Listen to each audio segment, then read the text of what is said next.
just mostly going to be talking about how to format your script, because I know some of you guys are having problems figuring out like how to actually put it all together, since it is different than an audio feature. So I thought today would be good. We'll go over some examples of past radio commentaries from teens as well. So overall, a script, if it's for an audio feature, it's mostly just introducing audio that's going to follow within a piece. So for example, like a voiceover, you'll have it scripted, and then you'll introduce an interview that you've previously captured and add that into the piece. But it's really kind of the blueprint of a piece. Like your transcript lays out the beginning, middle, and end of your piece. So it's really important to have, like even when you watch or listen to a podcast, they usually script a good amount of it before they go in, because it includes like statistics, the names of who you're interviewing that day, how to pronounce it and things like that. So it's really important to have a script. And for an audio commentary, so like audio, it can come before or after in a piece,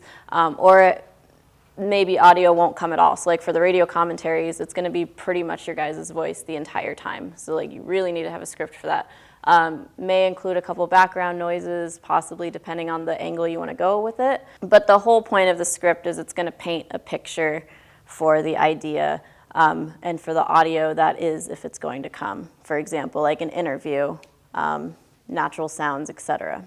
So we're just going to go over the ideas of the intro and the ideas of the outro, because really the intros and outros can make and break your story. I mean, within the first 10 seconds of your piece, people will decide whether they want to keep listening to it or not. So you basically have 10 seconds to convince people that your story is worth listening to. Especially for audio, because they don't have any kind of visual. Like they're just listening and probably doing other stuff as well. So for multitasking, you really need to have a compelling intro to keep people listening to it.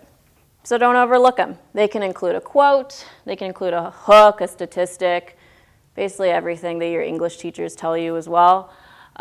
These are just some elements that are good to include.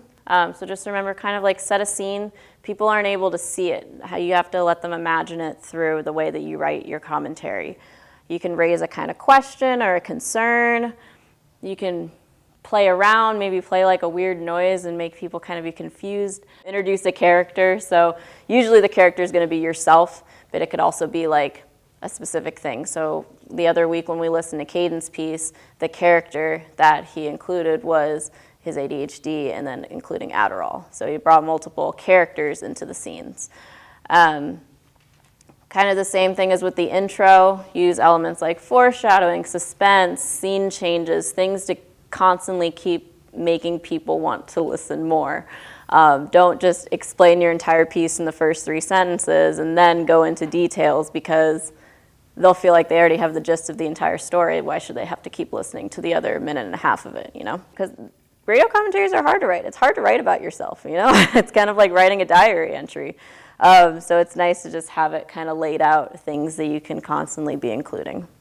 For the outro, basically like an audio piece, but when it comes to radio commentary, you need to sum it up and try to use simple vocabulary, overall general summary, but you could also include like a hook. So if your story is not over, maybe later on you'll want to do like a follow-up piece or something to it. You can do a kind of hook at the end.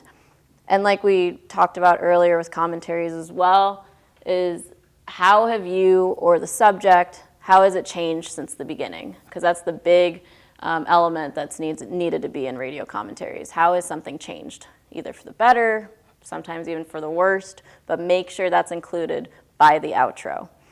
And then the tagline. So the general one we use here is for spot 127, I'm, and then your name.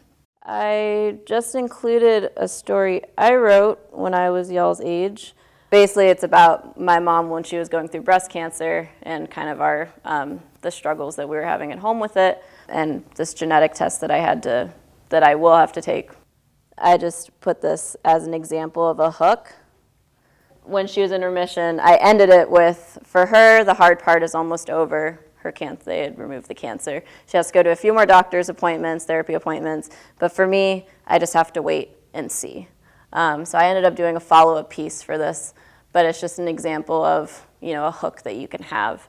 Because it was mostly about her, and then I showed how we both had changed through the process, and then ended it with me Like for me, I haven't really changed yet. We'll have to see what happens. So if you feel like there's a way that your story could have a follow-up to it, or if it's just too long and you want to like break it into 2 parts or something, this is a way that you can go about that.